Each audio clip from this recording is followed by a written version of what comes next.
ज्योति परम ब्रह्म दीपम ज्योति जनार्दन दीपाहरतु मे पाप पूजा दीप नमस्तुते बाबा धवलेश्वर महाप्रभु संसार सुखी रखंतु।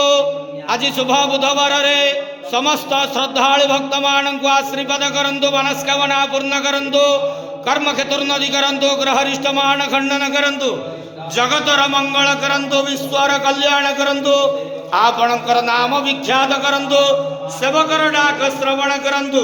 महाप्रभु धवलेश्वराय नमो नमः। संसार सुखी रखंतु, आनंद के वार हरि बोलो।